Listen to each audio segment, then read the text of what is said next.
Este podcast pertenece a la red Podcast SN.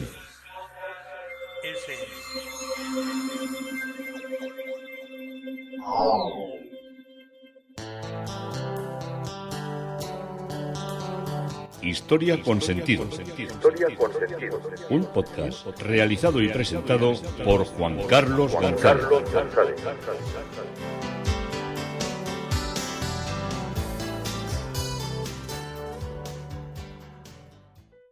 Un saludo a cuantas personas se acercan a través de las redes sociales, de Facebook, de Twitter, de mi página web Historia con Sentido. Yo soy Juan Carlos González y un día más encantado de acercaros una parte de la historia.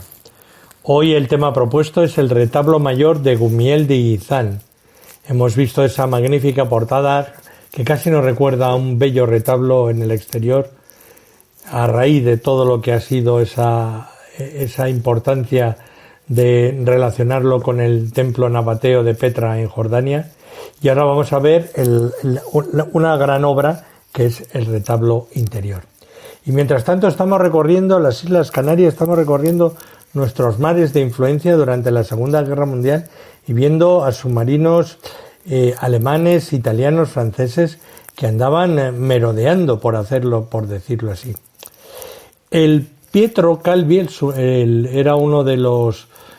el buque líder de su clase de dos submarinos construidos para la Regia Marina, la Marina Real Italiana, durante la década de los 1930, terminado en 1936, y que jugó un papel menor en la Guerra Civil Española del 36 al 39, apoyando a los partidarios de Franco.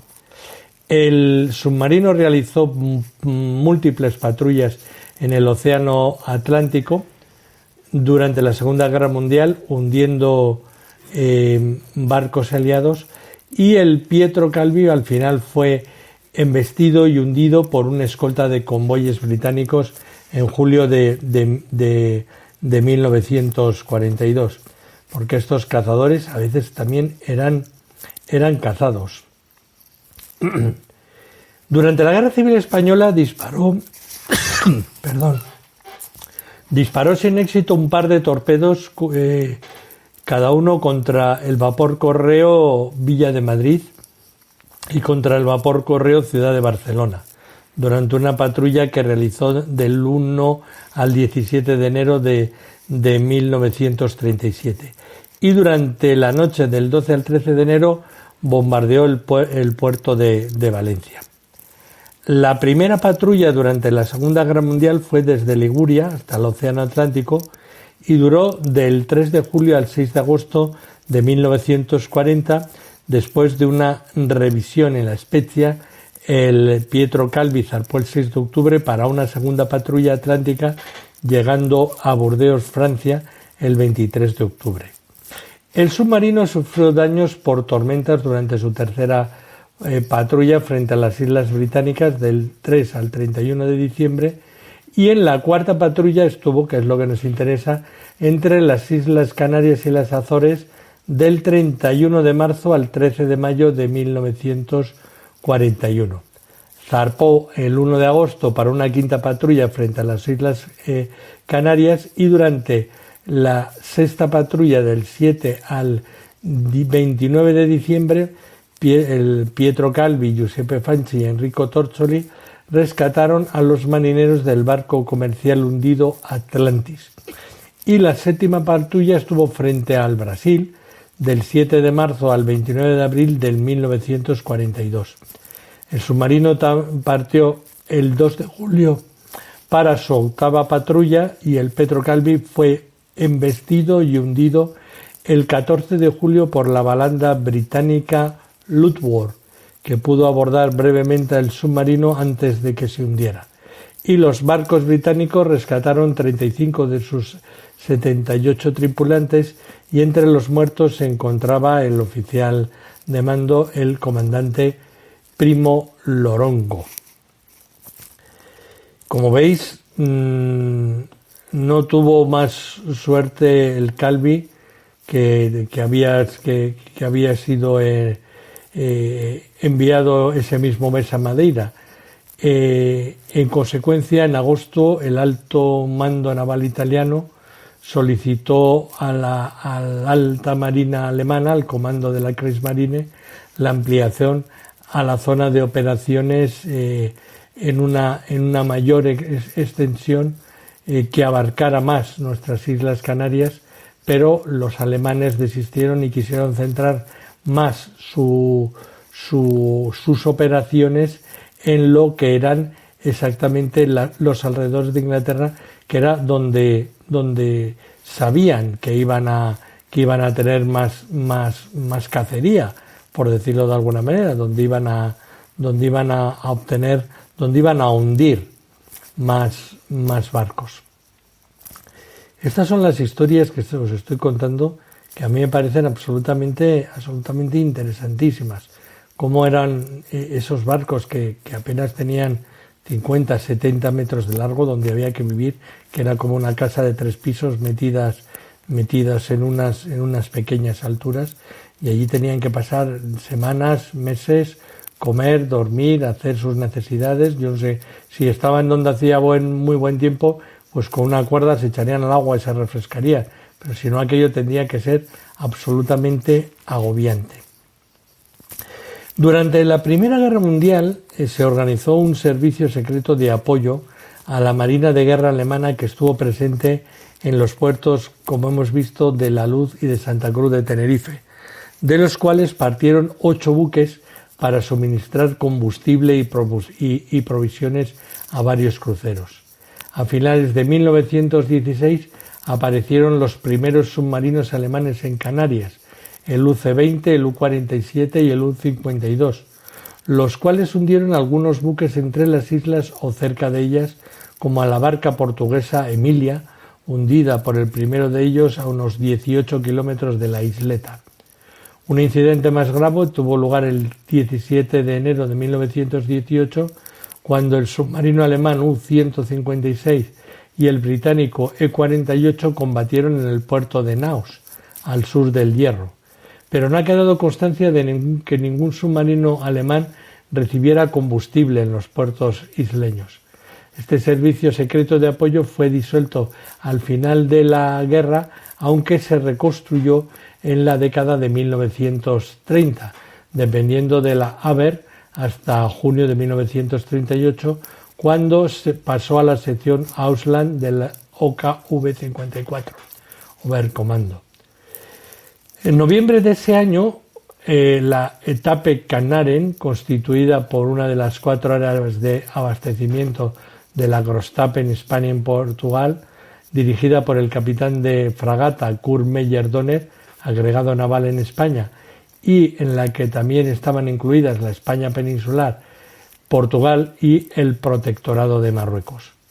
El principal responsable de esta Etape Canaren en 1938 era Jacobo Arles, cónsul honorario alemán de Santa Cruz de Tenerife. En el puerto de La Luz, el principal hombre de confianza era Walter Vogel, gerente de la casa Boermann. Otros residentes alemanes en Gran Canaria y en Tenerife participaron en las actividades de la etapa en organización, pero la documentación del Secret Commando no hay pruebas que involucraran a Gustav Winter con el abastecimiento de submarinos, ni tampoco que este tipo de operación llegara a realizarse en la península de Jandía. Que no aparezcan documentos no quiere decir que no existieran. Sí existe, en cambio, un escrito de la OKW dirigido a Hermann Göring, encargado del plan cuatrienal, en el que se quejaba de los trabajos que Winter llevaba a cabo en Fuerteventura y que atraían la atención del espionaje enemigo, lo que ponía en peligro las actividades de Etapen Nord Organización, y en consecuencia le pedían que consiguiera que cesasen los trabajos y se marcharan los alemanes que se encontraban allí. Si Gustav Winter hubiera sido un miembro de la Etape Canaren, habría bastado con ordenarle directamente a través del agregado naval que suspendiera sus trabajos en Jandía, pero aquello era una base alemana, a mí no me cabe la menor duda. El 15 de agosto de 1939, el agregado naval alemán en España recibió instrucciones para preparar el abastecimiento de submarinos alemanes en puertos españoles, aunque no consiguió el consentimiento de Franco hasta finales del mes de noviembre. Estas operaciones de abastecimiento incumplían el artículo 5 de la Convención Internacional de La Haya, la cual prohibía que los beligerantes usaran las aguas y puertos neutrales como base de operaciones. Las represalias económicas que Francia y Gran Bretaña pudieran ejercer contra nuestro país explican esta reticencia inicial que había dificultado las actividades de la Etapen-Nord-Organización.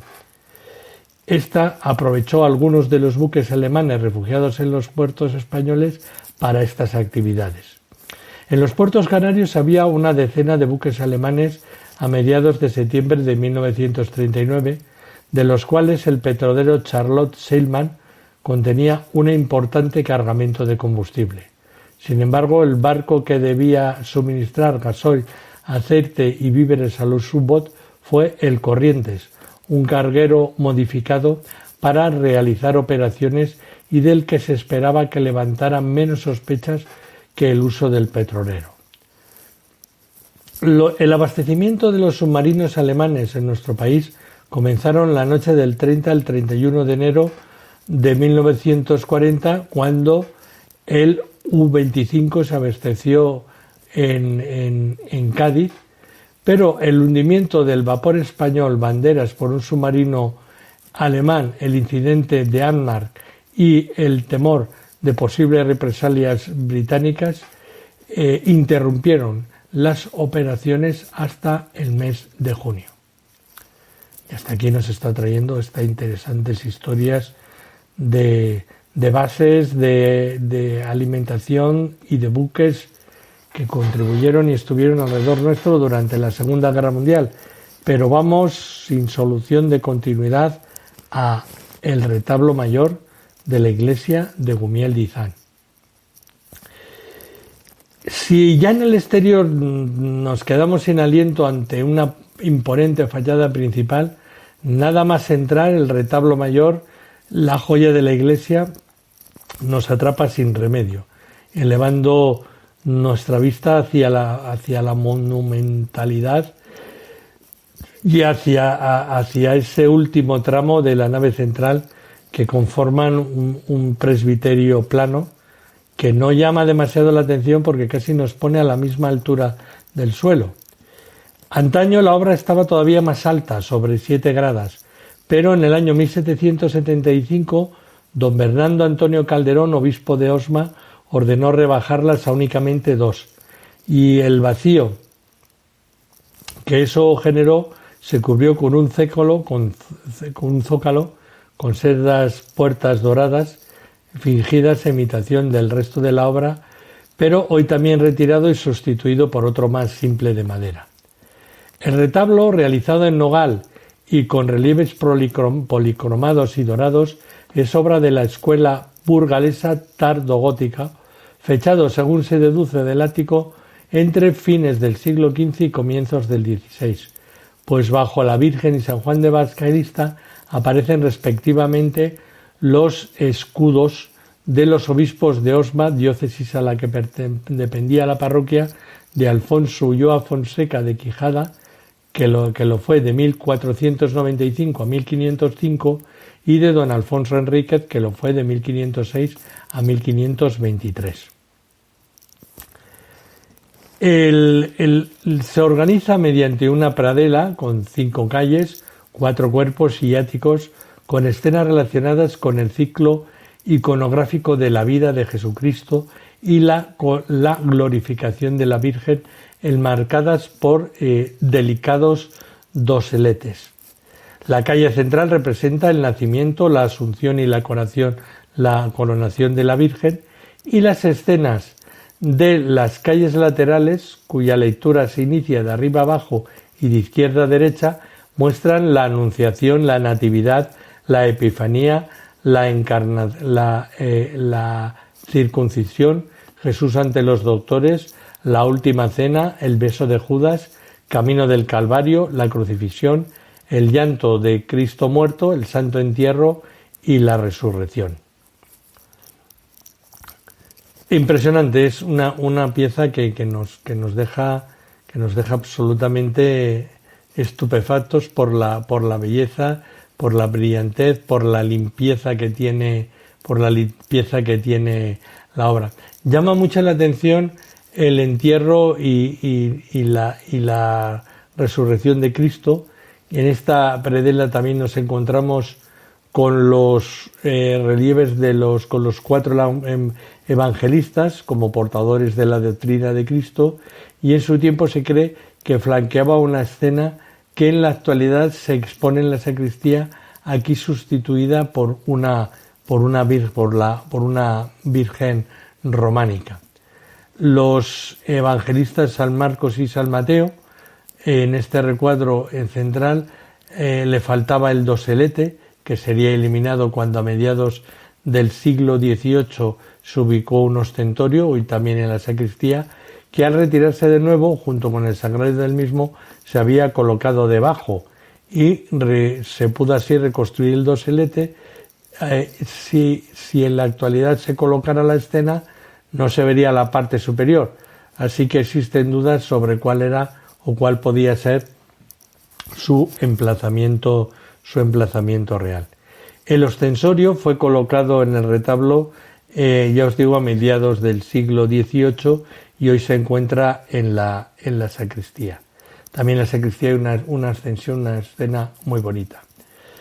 Aunque esta escena de la ascensión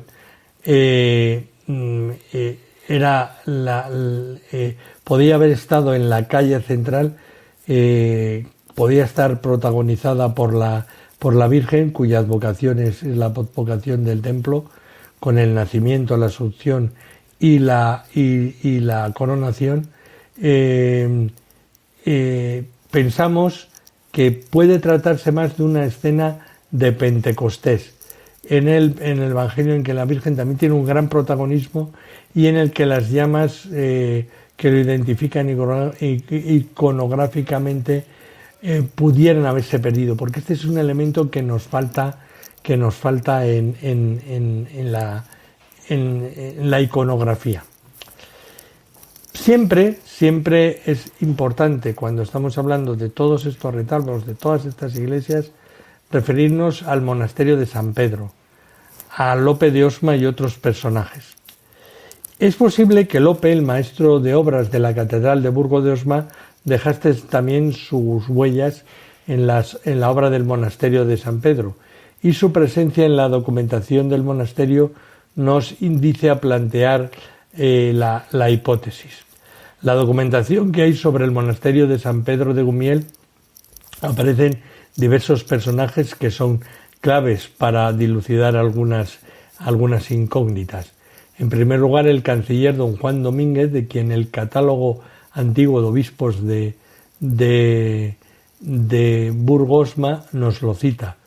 Juan, natural de Soria y canciller del rey de Castilla, gobernó la diócesis de Osma por espacio de 9 años, y el obispo Juan fue el que dio comienzo a las obras de la fábrica actual de la Catedral Gótica de Burgos de Osma, posteriormente trasladado a la diócesis de Burgos. Y por otra parte, don Lucas, obispo de Tui, al incluirlo entre los obispos más sobresalientes del reinado de Felipe III Santo, dice: el muy sabio Juan, canciller del rey Fernando, fundó la iglesia de Valladolid y le dotó gloriosamente de muchas posesiones.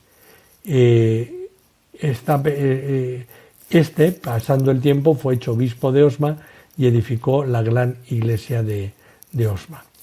La moderna investigación que considera autor de la crónica latina de los reyes de Castilla, redactada entre 1223 y 1237, nos aproximan a que fue esta la época de cuando se documenta a Gumiel. En 1228 aparece un Miguel, hermano del canciller, y es muy posible que sea el mismo que sucedió como abad a don Pedro de Miguel.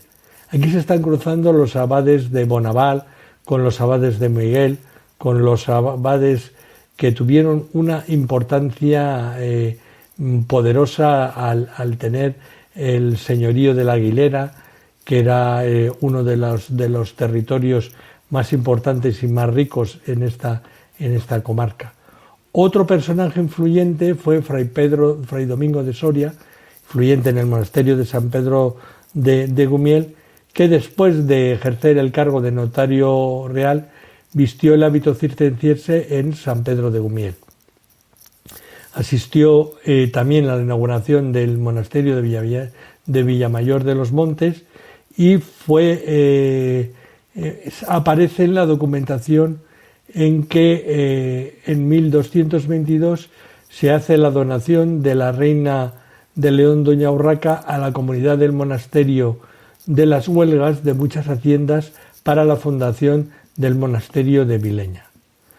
Don Domingo de Soria, presbítero, es el que firma el documento. También tenemos un Lope, maestro de obras, y las relaciones del canciller y el abad fueron familiares y eclesiales, y las relaciones del monasterio de San Pedro de Gumiel y la diócesis de Osma fueron fluidas y cordiales. La presencia del maestro de obras de Lope, don Lope, en el documento del monasterio de San Pedro de Gumiel confirman ese mutuo intercambio y hace que nos preguntemos qué relación mantenía con la ejecución de dicho monasterio. El cantero Juan de Medina también nos aparece en la catedral de Burgo de Osma con la realización de trabajos, y también aparece citada con relación a las obras del monasterio de Gumiel de Izán. El cantero Juan de Medina es uno de los personajes más importantes en la ejecución de todas las obras del citado monasterio. Otras referencias que nos aparecen son la biblioteca que tenía el monasterio de San Pedro de Gumiel de Izán, situado en la zona sur del edificio y en cuyas ventanas alumbraban a los enrejados armarios que conservaban volúmenes de teología y de filosofía, historia de la Biblia, con otros de ciencias del derecho y con las alegaciones de pleitos ante tribunales, obras de matemática, de arquitectura, de civilizaciones, del comercio, de la mesta y otros más inherentes a la medicina, y con la obra de la que también se cita, Opera Omnia Anatómica Quirúrgica de André Vesale, que aparece citada en el año 1725. Arcones de triples cerraduras guardaban importantes documentos con bulas papales, privilegios reales y otros trueques y compraventas, muchos de los cuales se conservan en el Archivo Histórico Nacional. Los inventarios que se conservan del monasterio de San Pedro Gumiel, anteriores a la desamortización, nos hablan de la biblioteca del monasterio. Estaba muy surtida en su tiempo y contaba con 140 códices. El monje que los confeccionó, tal vez poco experto en paleografía, apostilla sobre algunos códices letra muy antigua e imposible de leer. Se registran en esta biblioteca diversos temas y autores: la Biblia, más de un ejemplar, los Salmos de David, obras de San Agustín, San Gregorio, San Bernardo, filosofía y metafísica de Aristóteles, obras de Santo Tomás de Aquino, Salmanticense, Concilio de Trento, Santorales, etc. En cuanto a observancias, hallamos los libros siguientes: Usos cistercienses primitivos, Rituales cistercienses, Ritual de San Basilio, Ritual del Oficio Divino, Sermones manuscritos, Manual de la Oración, Tratados místicos, Fuero de la Conciencia y Cursos de moral, etc. Los cuadros de la biblioteca representaban a Jesucristo, a la Virgen, San Miguel y San Raimundo de Peñafort. Estos inventarios se encuentran en las Madres Dominicas de Caleruega y merecen por parte de los bibliófilos un estudio más detallado y concienzudo. El padre Andrés Acítores escribió en el monasterio de San Pedro de Gumiel su celebrada Teología Simbólica, publicada en Salamanca en 1597. Leopoldo Jaunusquec, al tratar de la edición o impresión del exordio cisterciense del padre Ignacio Fermín de Ibero, refiere a la aclaración del padre Ildefonso Pérez, general de la Congregación Cisterciense de España, según el cual en su carta fechada Apud San Petro Gumiel Inmensis en el año 1650. Como veis, importantísimos personajes estaban recorriendo y acompañando a todos estos personajes, juntamente con los caballeros, este monasterio, con los caballeros de la Casa de Calatrava.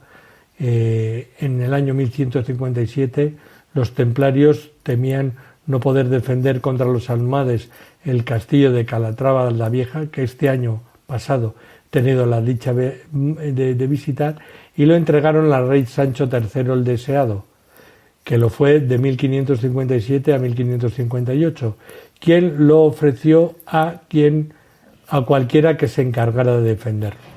La fortificación de Calatrava era punto estratégico del paso de la calzada romana que seguía desde Toledo a Despeñaperros sobre el río Guadiana para la reconquista de Andalucía.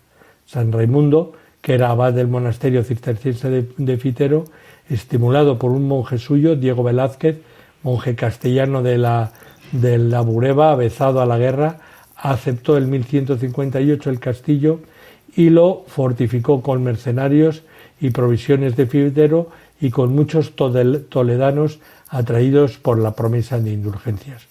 Luego organizó a muchos defensores de Calatrava y los vistió creando una nueva orden militar y los vistió con el hábito cisterciense, y la regla benedictina que tenían los cistercienses fue modificada para la vida militar.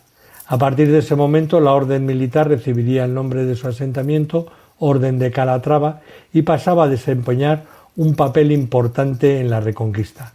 Al morir Raimundo, los caballeros rechazaron al nuevo abad Rodulfo, pues pensaba que les estaba mejor y más traída a cuenta ser gobernados por personas seglar que por abades y monjes. Y en 1164 tenían un maestro clerical, García, mientras que los monjes residentes en Calatrava, sintiendo que se había dado ese paso, modificaron su primera institución y se retiraron a Ciruelos con el abad Rodulfo, que ellos habían elegido, a la casa nativa de Fitero, el cual, entre tanto, había vuelto a probar con una nueva colonia de Escaladei.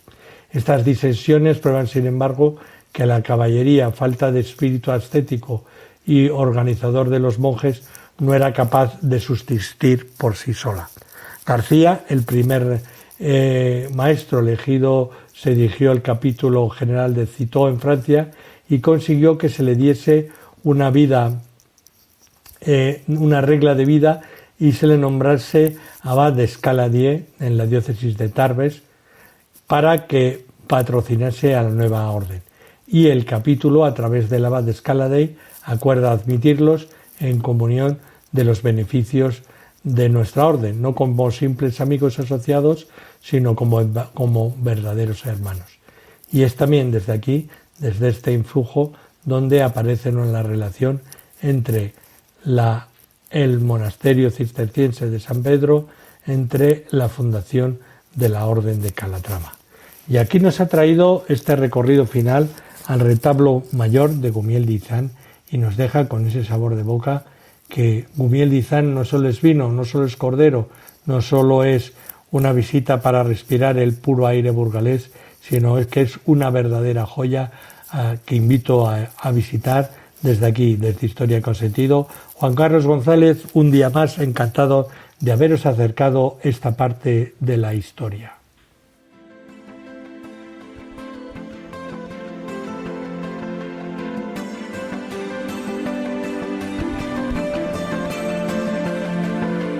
Hasta aquí un episodio más de Historia con Sentido.